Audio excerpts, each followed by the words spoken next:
Pakiramdam mo ba na merong tinatago ang partner mo sa iyo?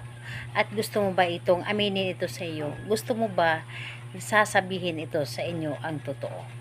Hello mga guys, kumusta kayo? Panibagong araw, panibagong video na naman tayo. And sa araw na ito ay isa na namang video ang aking tuturo sa inyo na simpleng gabay, na simpleng pamamaraan na makakatulong sa atin. At bago ang lahat, gusto ko lang mag-disclaimer sa mga taong hindi naniniwala at hindi gusto ang mga kagaya nitong video. Please skip this video at maghanap kayo ng videos na gustong gusto nyo, dahil ang video na ito ay para lamang ito sa mga taong naniniwala and gusto mag-try. Sa lahat po ng mga nagko-comment dito sa aking video dito sa loob ng aking channel, mag-iingat sa lahat ng mga nagre-reply sa inyo na dinadala kayo sa kanilang WhatsApp and Imo app upang makaiwas po tayo sa scam.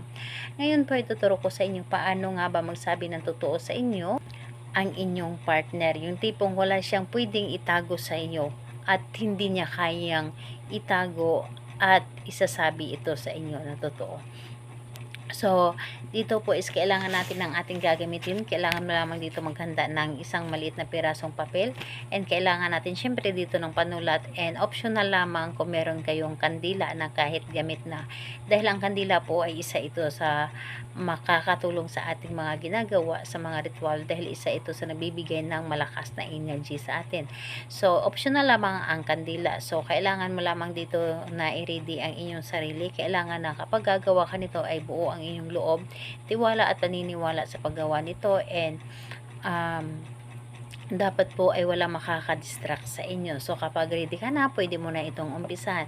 So kung nakikita ninyo dito sa isang papel, so gumuhit lamang kayo or gumawa lamang kayo ng mata.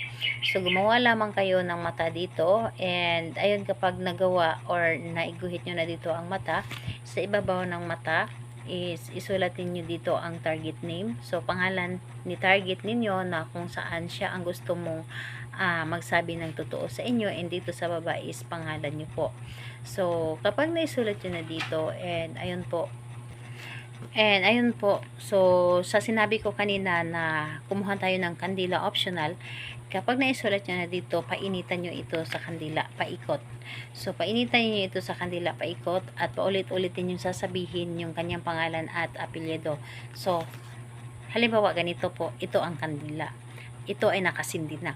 So, paikot po, pangalan, apelyido niya, sasabihin mo ang totoo sa akin, lahat-lahat, pangalan, apelyido, sasabihin mo sa akin ang totoo, lahat-lahat. So, yun po ang sasabihin po ninyo, or sambitin nyo dito.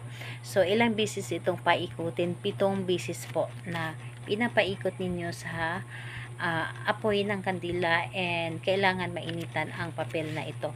And ayun po, 7 beses mo sasambitin yung pangalan niya at apelyido, at isasabi mo sa akin ang totoo, lahat-lahat, 7 beses din po.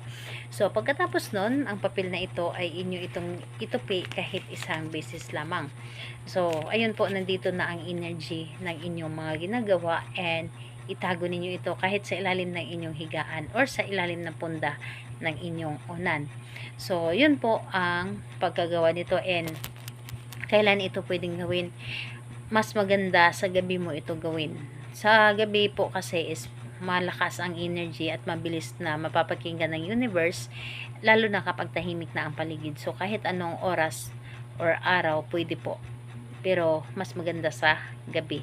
So ayun po, kapag naramdaman nyo na or gumana na ito, ang papel na ito, pwede nyo na itong kunin, sunugin, o di kaya itapon. Pero mas maganda na sunugin ito. So ayun po, salamat po sa inyo. Bye bye everyone. God bless us all.